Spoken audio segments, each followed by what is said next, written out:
प्रश्नावरती. मित्रांनो, आपण जी सिरीज सुरू केली आहे त्यातलं हे तिसरं पुष्प घेऊन मी आज तुमच्या समोर आहे. एकूणच काही तांत्रिक कारणामुळे आपल्याला तो 2चा वेळ जो आहे त्या ठिकाणी अचीव नाही करता आला, बट आपण त्या पद्धतीने आता पुढे चर्चा सुरू करूया आणि आजच्या द हिंदू मधल्या एक अत्यंत महत्वाच्या बातमीने त्याची आपण सुरुवात करूयात.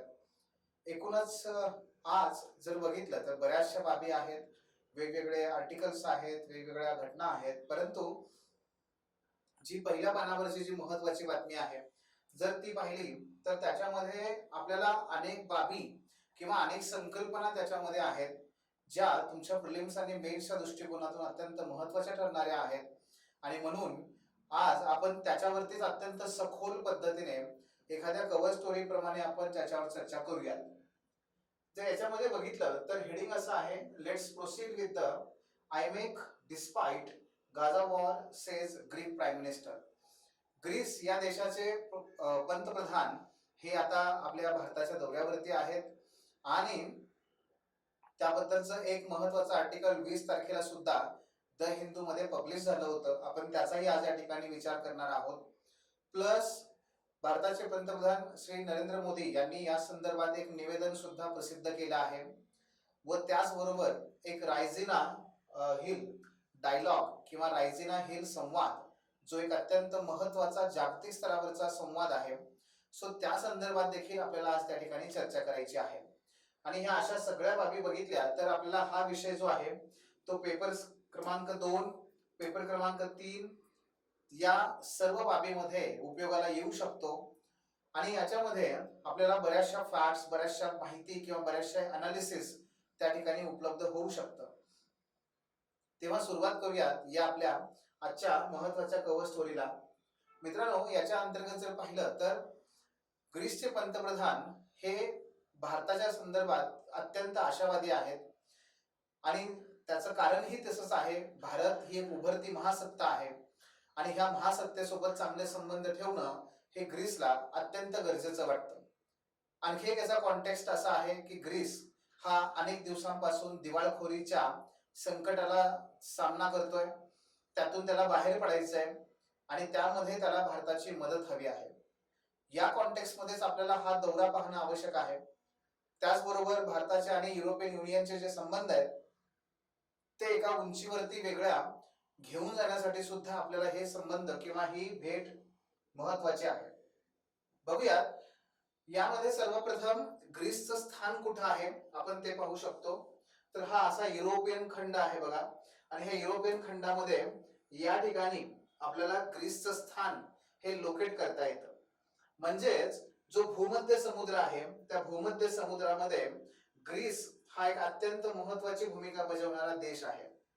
भूमध्य सागराचं जे महत्व आहे किंवा समुद्राचं जे महत्व आहे ते भारताला एकूणच आंतरराष्ट्रीय व्यापार त्या दृष्टिकोनातून खूप महत्वाचं आहे आणि त्यामुळे सुद्धा ग्रीस आपल्यासाठी एक महत्वाचा देश म्हणून पाहता येतो.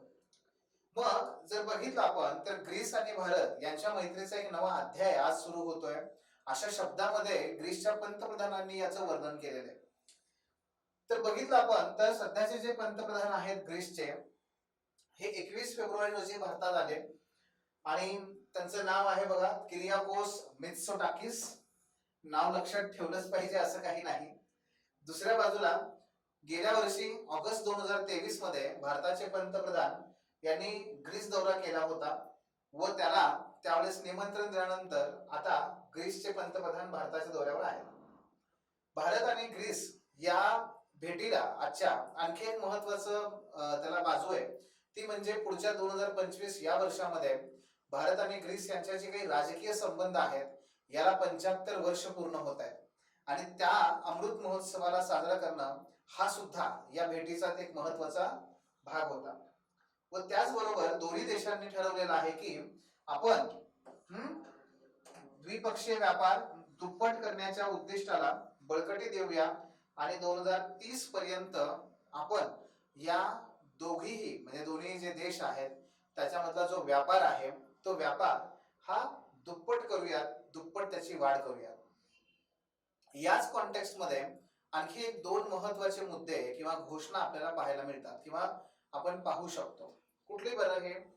त्यातली पहिली आहे की ग्रीसने तत्वतः मान्यता दिलेली आहे, किंबहुना असं म्हणूया की ग्रीसने विचारणाच केली भारताकडे की भारत सरकारने जो एक अत्यंत महत्वाचा इनिशिएटिव्ह सुरू केलेला आहे इंडो पॅसिफिक, ज्याला आपण मराठीमध्ये हिंद प्रशांत महासागर उपक्रम ज्याला म्हटलं जातं, इंडो पॅसिफिक ओशन इनिशिएटिव्ह, याच्यामध्ये सहभागी होण्यासाठी ग्रीसने विनंती केल्यानंतर त्या ठिकाणी तो सदस्य म्हणून त्याचा सहभागी होणार आहे. तर हा इंडो पॅसिफिक ओशन इनिशिएटिव्ह नक्की काय आहे तेही आपल्याला पाहायचं आहे. आणि दुसरीकडे आयमॅक इनिशिएटिव्ह जो आहे, India middle east economic corridor, हा आयमॅक कॉरिडॉर काय आहे? तर त्या आयमॅक कॉरिडॉर बद्दल ग्रीसचं म्हणणं असं आहे की हा जो आयमॅक कॉरिडॉर आहे तो मधल्या काळामध्ये थोडासा खंडित झाल्यासारखा आहे. पण ग्रीसचं असं म्हणणं आहे, भले कितीही अडचणी येऊ द्या, आपण त्याला पुढे घेऊन गेलं पाहिजे आणि आम्ही तर फार उत्सुक आहोत या कराराबद्दल. म्हणूनच मित्रांनो, आपल्याला हे दोन्ही कराराबद्दल माहिती असणं फार महत्वाचं आहे आणि म्हणून आपण दोन्ही कराराबद्दल विचार करूया. पहिल्यांदा हिंद प्रशांत महासागर उपक्रमाबद्दल माहिती घेऊया. हा जो हिंद प्रशांत महासागर उपक्रम जो आहे, इंडो पॅसिफिक ओशन इनिशिएटिव्ह, हा काय आहे बघा. तर याची जी स्थापना आहे त्या स्थापनेचा प्रस्ताव हा पंतप्रधान नरेंद्र मोदीजी यांनी 4 नोव्हेंबर 2019 रोजी 14व्या पूर्व आशियाई शिखर परिषदेदरम्यान मांडलेला होता. तर ईस्ट एशिया समिट जी घडून आली 4 नोव्हेंबर 2019 रोजी, त्यावेळेस माननीय प्रधानमंत्र्यांनी या अशा प्रकारचा इनिशिएटिव्ह पुढे मांडला होता. आणि मग त्याच्यामध्ये इंडो पॅसिफिक प्रदेशातल्या सर्व सहभागी राष्ट्रांना आमंत्रण दिलं त्यांनी की तुम्ही सर्वजण याच्यासाठी उत्सुक असाल तर तुम्ही याचे सदस्य होऊ शकता. कुठल्याही प्रकारचा भेदभाव याच्यामध्ये त्यांनी केलेला नाही. हा इंडो पॅसिफिक म्हणजे हिंद प्रशांत महासागर, याच्यामध्ये कुठला टप्पा येतो बघा. तर इकडे जर बघितलं आपण तर भारत आहे, पाकिस्तान आहे, हा इथिओपियाचा काही भाग आहे, या सगळ्यांचे सर्व बेटा आहेत, फिलिपाईन्स, इंडोनेशिया, मलेशिया, सिंगापूर सारखे देश, ऑस्ट्रेलिया आहे, इकडे अमेरिकेचा पट्टा येतोय, वरती जपान आहे, फिलिपाईन्स आहे, अशा सगळ्या, इव्हन चायना सुद्धा त्याच्यामध्ये येतो. पण चायनाचं असं म्हणणं होतं त्यावेळेस की भारत हा चीनच्या विरोधामध्ये एक जागतिक फळी उभारण्याचा प्रयत्न करतोय या माध्यमातून. कारण या सर्व इनिशिएटिव्ह मध्ये जपान पण येणार आहे, अमेरिकाही असणार आहे, ऑस्ट्रेलियाही असणार आहे, की जे पारंपरिक स्वरूपात चीनचे प्रतिस्पर्धी मानले जातात. आणि म्हणून चीन याच्याबद्दल उत्सुक तर नाहीच आहे, पण अगदी तो याच्याबद्दल वेगळ्या प्रकारे नकारात्मक प्रतिक्रिया देत आलेला आहे.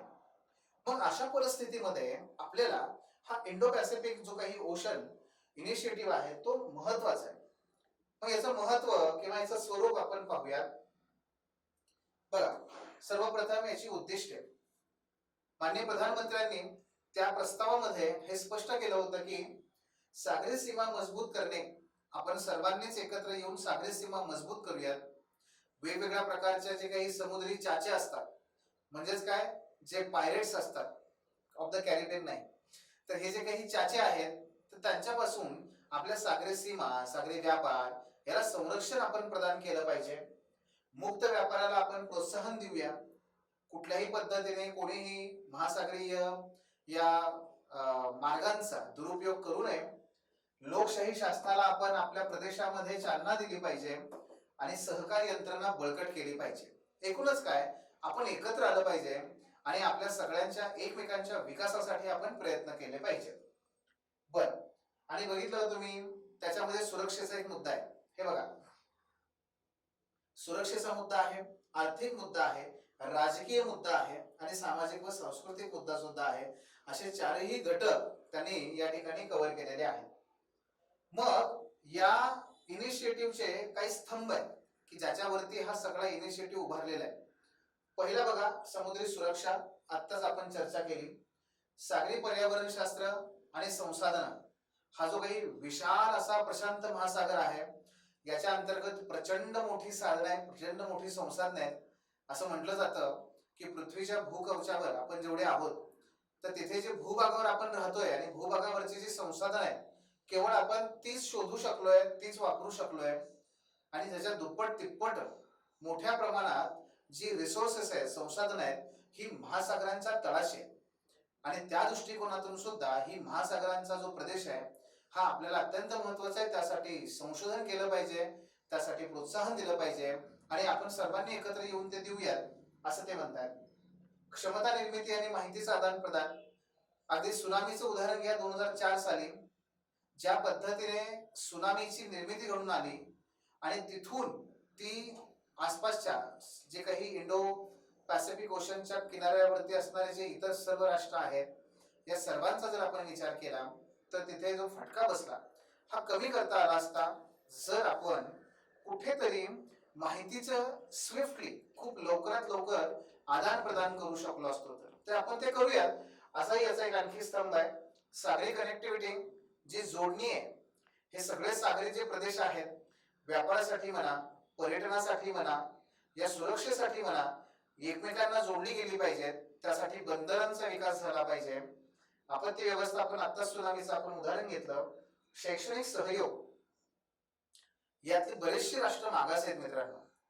भारत, जपान, ऑस्ट्रेलिया, अमेरिका यासारखी राष्ट्र सोडली, काही टायगर इकॉनॉमी सोडल्या, तर मोस्टली जे काही राष्ट्र आहेत, बेटे आहेत, ही मागास आहेत आणि त्यांच्या विकासासाठी शिक्षण हे त्यांच्यापर्यंत पोहोचणं फार आवश्यक आहे. त्यासाठीही भारत पुढाकार घ्यायला तयार आहे. तंत्रज्ञान विषयक प्रगती, जी आपल्याकडे आहे तंत्रज्ञान, आपण ते द्यायला तयार आहोत. या पट्ट्यामध्ये जे जे कोणी विकसित राष्ट्र आहेत त्यांनी आपल्याला सहकार्य करावं, आपण एकमेकांना सहकार्य करू.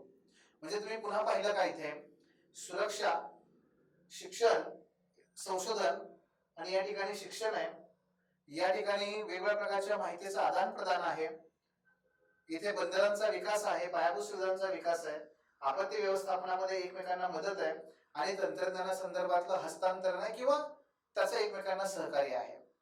म्हणजेच काय की सर्वांगीण विकासासाठी जे जे आवश्यक आहे ते आपण करूयात असं ह्या इनिशिएटिव्हचं ते काय आहे, स्तंभ आहे. मग आता शेवटी जर बघितलं आपण त्याचं महत्व काय आहे भारताच्या दृष्टिकोनातून, हा इनिशिएटिव्ह काय म्हणतो, तर माननीय पंतप्रधानांनी त्याच वेळेस त्यांना सांगितलं होतं, ईस्ट एशिया समिट मध्ये हे स्पष्ट सांगितलं होतं की आम्ही कुठल्याही प्रकारे इथे जो ऑलरेडी खूप सक्सेसफुल असणारा जो एशियनचा जो इनिशिएटिव्ह आहे, एशियन संघटना जी आहे त्या संघटनेला दूर करत नाहीये, तर उलट एशियन संघटनेच्या नुसार सुसंगत असाच आम्ही हा इनिशिएटिव्ह पुढाकार घेतोय, जेणेकरून एशियनचं जे विजन आहे तेच आम्हाला त्या ठिकाणी प्रत्यक्षात अवतरायचं, फक्त व्याप्ती आम्ही वाढवतोय एवढंच आहे. दुसरं, आणि हे असं म्हटल्यामुळे काय झालं, आशियान राष्ट्र जे आहेत त्यांच्या नजरेमध्ये भारताचं जे स्थान आहे ते आणखी मजबूत होत आहे. दुसऱ्या बाजूला सर्वसमावेशक आणि गैरसंघर्षात्मक स्वरूप, हा संपूर्ण इनिशिएटिव्ह भारताच्या दृष्टिकोनातून गैरसंघर्षात्मक आहे. म्हणजे आम्हाला कुणाशीही संघर्ष करायचा नाहीये, हे विशेष करून चीनला दाखवायचं होतं, चीनला सांगायचं होतं की तुम्ही चुकीचा अर्थ काढताय, आम्हाला कुणाशी संघर्ष नाही करायचा आहे. हा गैरसंघर्षात्मक इनिशिएटिव्ह आहे, पुढाकार आहे.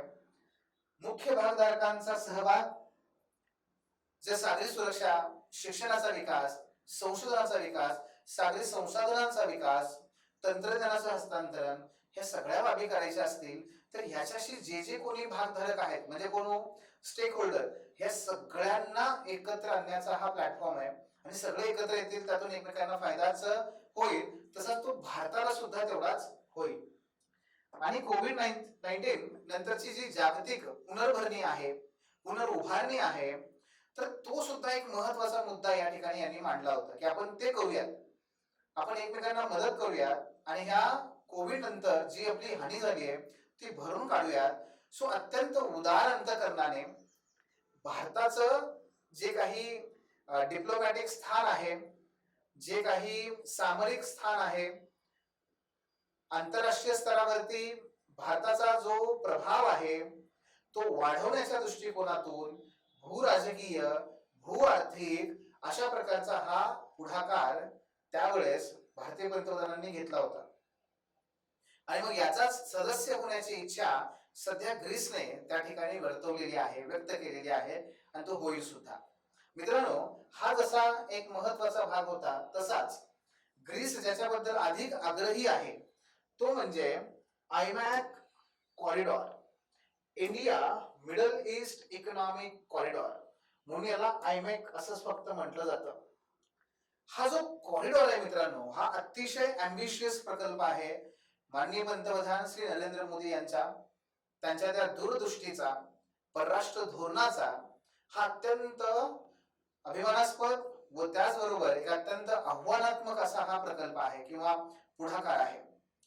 जर आपण त्याची स्थापना बघितली तर सप्टेंबर 2023 मध्ये नवी दिल्ली येथे G20 ची जी परिषद झाली त्या परिषदेमध्ये भारताच्या वतीने हा पुढाकार त्या ठिकाणी मांडण्यात आला आणि त्याला भारताबरोबरच European union, France, Germany, Italy, Mauritius, UAE आणि सौदी अरेबिया या राष्ट्रांनी पाठिंबा दर्शवला आणि हे सगळेच या आयमेकचे सदस्य राष्ट्र बनले, संस्थापक सदस्य बनले.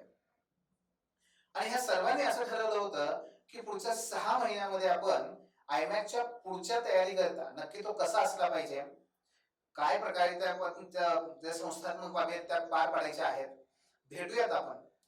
परंतु पुढे मात्र आपल्याला माहिती आहे की लवकरच पुढे इस्रायल आणि पॅलेस्टाईन या दोघांदरम्यान त्या ठिकाणी संघर्ष सुरू झाला आणि ह्या संघर्षामुळे या सर्वांना एकत्र येणं हे शक्य नाही झालं, ते भेटू शकले नाहीत आणि त्यामुळे आयमॅकची चर्चा ही फारशी प्रगतीपथावर गेली नाही.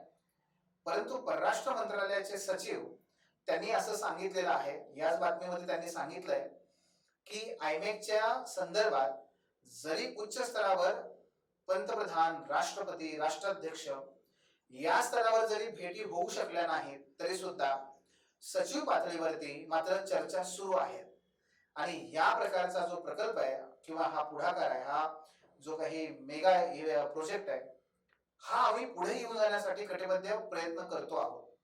कसे प्रयत्न, काय आहे हा आयमॅक कॉरिडॉर, बघा त्यासाठी थोडस नकाशाकडे जावं लागेल. हा आहे भारत. त्यानंतर बघितलं आपण तर इथे आहे बघा पाकिस्तान. ठीक आहे. आणि पाकिस्तान नंतर मग इथे आहे बघा UAE, हा UAE आहे या ठिकाणी. आणि मग इथून म्हणजे वरती नाही बरं का, हा नकाशामध्ये आपल्याला तो खालती दाखवायचा इथे. त्यानंतर हा सौदी अरेबिया आहे, इथे इस्रायल आहे, इथे ग्रीस आहे आणि मग इथून पुढे आपल्याला वरती फ्रान्स, इटली याच्याकडे जायचं आहे किंवा हा त्यांना कव्हर करतो. सो याच्या अंतर्गत जर बघितलं तर हा असा प्रकारचा कॉरिडॉर आहे. मग इथून भारतातून UAE पर्यंत हा सागरी कॉरिडॉर असेल. त्यानंतर UAE पासून ते सौदी अरेबिया पर्यंत आणि सौदी अरेबिया पासून इस्रायल पर्यंत हा रेल्वे कॉरिडॉर असेल, रेल्वेचा. आणि इस्रायल पासून पुढे परत ग्रीस पर्यंत हा सागरी असेल. अशा पद्धतीने हा कॉरिडॉर समुद्र म्हणजे सागरी मार्ग, रेल्वे मार्ग आणि सागरी मार्ग अशा पद्धतीने तो जातो. बघा लक्षात घ्या. या पाठीमागे थोडस जर आपण गेलो तर आपल्याला एक पूर्वी सिल्क रूट होता बघा, तो सुद्धा बऱ्यापैकी या बाजूने असाच तो युरोप पर्यंत जायचा. अगदी तशाच स्वरूपाचा हा भारताचा अत्यंत महत्वाकांक्षी असा इनिशिएटिव्ह आहे की ज्याच्यामध्ये भारत हा या युरोपियन युनियन पर्यंत व्यापारासाठी, सांस्कृतिक सुरक्षा या सगळ्या दृष्टिकोनातून या कॉरिडॉरचा विकास करण्यासाठी आग्रही आहे. काय आहे नक्की याच्यामध्ये पहा. हा जो कॉरिडॉर आहे त्याचे घटक बघितले आपण तर मी आत्ताच सांगितल्याप्रमाणे फक्त रेल्वे मार्ग, जहाज ते रेल्वे नेटवर्क आणि रस्ते वाहतूक मार्ग अशा तिन्ही प्रकारे कनेक्टिव्हिटी, तिन्ही प्रकारे एकमेकांशी जे काही परस्पर जाळं आहे ते निर्माण केलं जाणार आहे. याच्यामध्ये 2 कॉरिडॉर आहेत. पहिला आहे पूर्व कॉरिडॉर ज्यामध्ये भारत ते अरबी आखात आणि उत्तर कॉरिडॉर ज्यामध्ये गल्फ म्हणजे जे काही सौदी अरेबिया हा पट्टा आहे जिथून आपण असा वरती जातो ना ग्रीस कडे, तो म्हणून त्याला उत्तर कॉरिडॉर म्हणतात, गल्फ ते युरोप पर्यंत. असे 2 कॉरिडॉर त्यामध्ये आहेत. याच्यामध्ये विजेची केबल, हायड्रोजनची पाईपलाईन आणि हायस्पीड डेटा केबल यांचा सुद्धा समावेश आहे.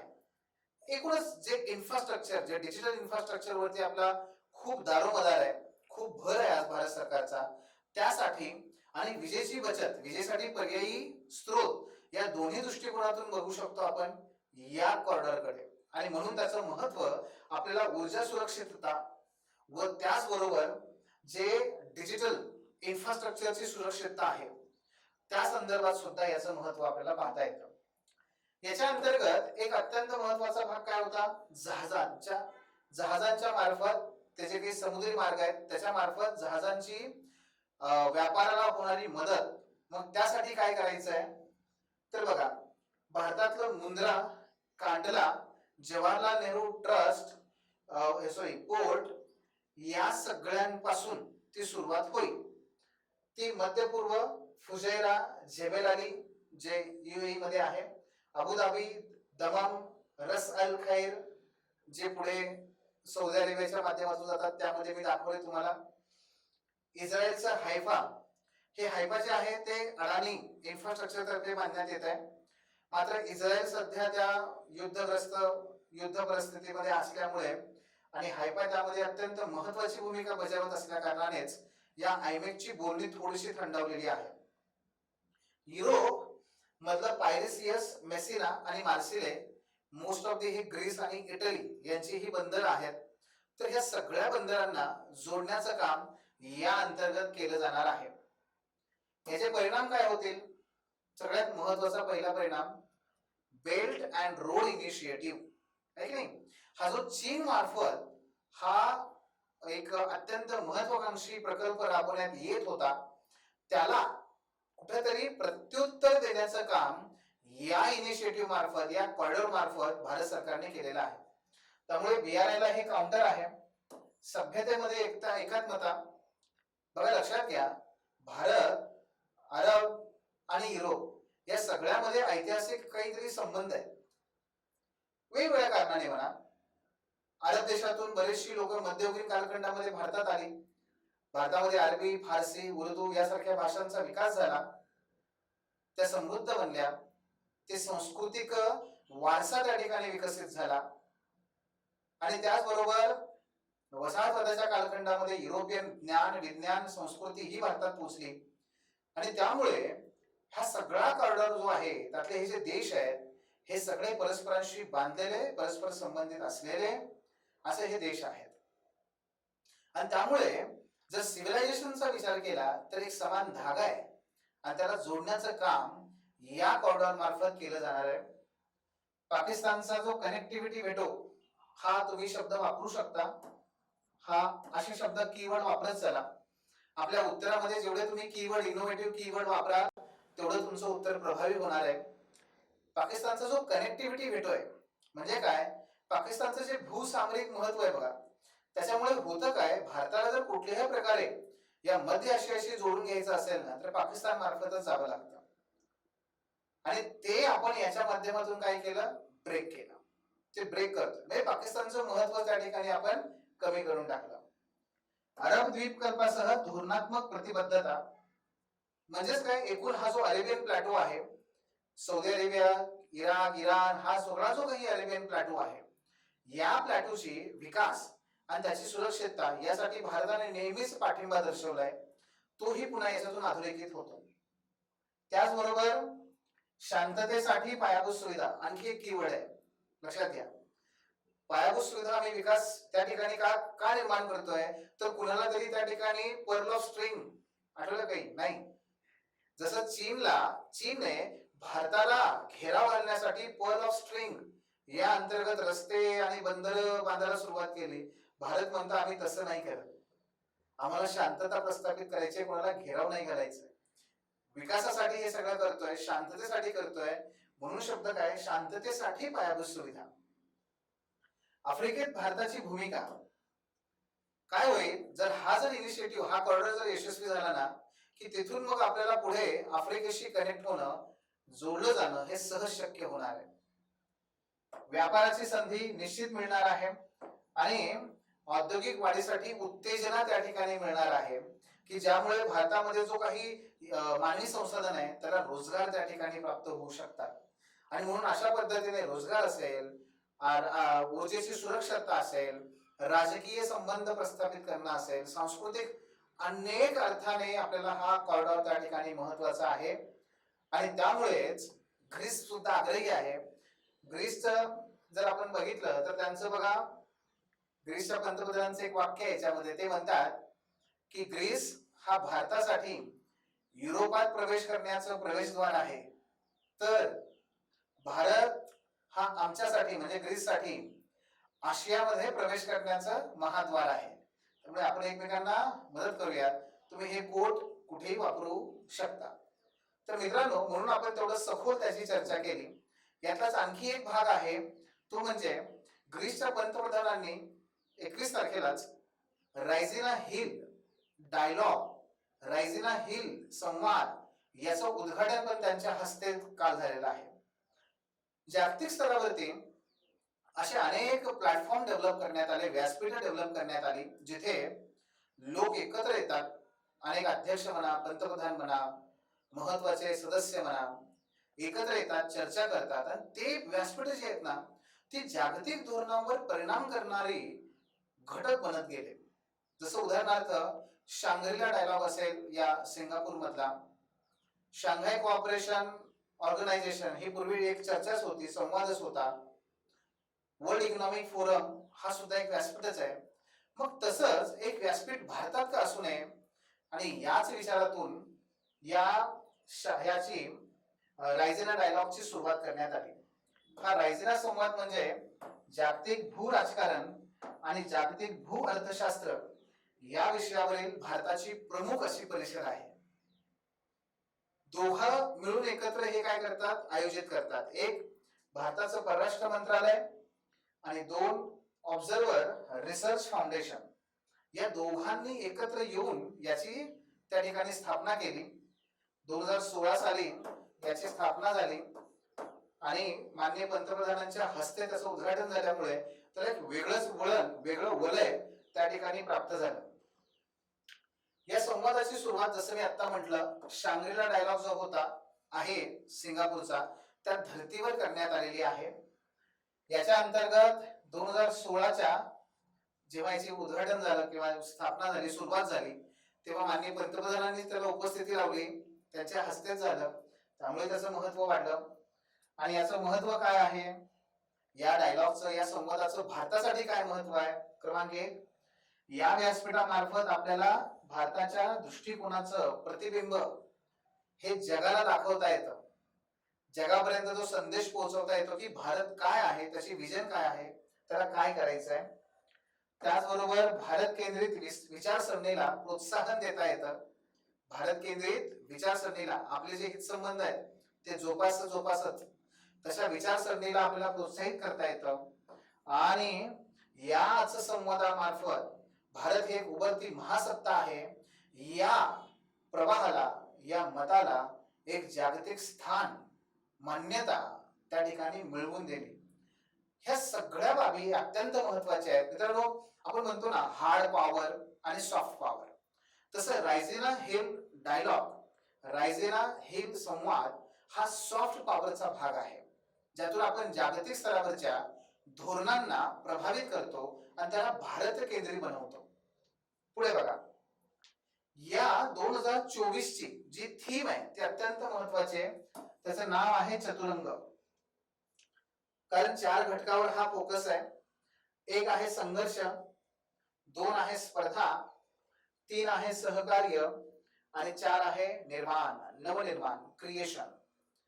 या 4 घटकांवरती 2024 चा हा संवाद भर देतोय. म्हणजेच काय, तर जे कोणी इथे सहभागी होणारे जे नेते, अधिकारी, तज्ञ, विचारवंत असतील, ते ह्या 4 विषयावरती आपली मतं मांडतील आणि या 4 विषयावरतीच जागतिक स्तरावरचे प्रश्न आणि त्यांचे उपाय यांची चर्चा करतील.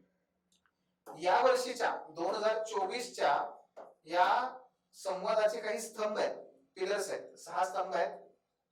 तंत्रज्ञान आघाडी म्हणजे टेक्नॉलॉजिकल फ्रंट, ज्याच्यामध्ये नियमांची गरज आहे का? AI सारखा भाग अत्यंत गरजेचा आहे, ज्याच्यावरती आपण एकत्र येऊन नियम स्थापित केले पाहिजेत. पृथ्वी ग्रहासह शांतता म्हणजेच काय? वैश्विक स्तरावरती आपल्याला शांतता हवीच आहे, पण पहिल्यांदा आपलं घर त्या ठिकाणी अगोदर शांत बनवूयात. युद्ध आणि शांतता, बहुपक्षीयत्वाचं जी काही बहुपक्षीयता आहे म्हणजे मल्टीपोलार वर्ल्ड, त्या बहुपक्षीयताचे निर्वसाहतीकरण करणे, ज्याला इंग्लिश मध्ये ते म्हणतात डिकोलोनायझेशन ऑफ मल्टीपोलॅरिटी. जग आज एकध्रुवी राहिलं नाही, दोन ध्रुवी राहिलं नाही. आज जगामध्ये अनेक महासत्ता उदयाला येत आहेत आणि ते येत असताना ह्यांना येऊ नये, भारताने पुढे येऊ नये, जपानने पुढे येऊ नये किंवा आणखी काही राष्ट्रांनी पुढे येऊ नये, ही जी मानसिकता आहे ना, ही वसाहतवादी मानसिकता आहे. ही दूर करणं म्हणजे काय? बहुपक्षीयतेचे निर्वसाहतीकरण करणं, हा सुद्धा याचा हेतू आहे. 2030 नंतरचा अजेंडा पुढे आपल्याला माहिती आहे, 2030 पर्यंत आपल्याला सस्टेनेबल डेव्हलपमेंट गोल साध्य करायचे आहेत आणि लोकशाहीचं रक्षण. मित्रांनो, आजच्या ह्या आपण सेशन मध्ये या 3 मुद्द्यावरती अधिक सखोलपणे चर्चा केली. याचं कारण असं होतं की हे 2 इनिशिएटिव्ह आणि हा संवाद हा राजकीय, त्याचबरोबर आर्थिक, सामाजिक, सांस्कृतिक आणि एका मोठ्या प्रदेशाला व्यापणारे होते आणि म्हणून याचं महत्व हे प्रिलिम्स मध्ये मोठ्या प्रश्नांच्या संदर्भात असल्या कारणाने आपण त्याची सखोल चर्चा केली, इतर काही घटकांच्या शिवाय. तेव्हा पुन्हा भेटूयात उद्याच्या सत्रामध्ये. धन्यवाद. The officer your personal mentor चॅनलच्या नवनवीन अपडेट्ससाठी चॅनलला लाईक, सबस्क्राईब आणि शेअर करा. थँक्यू.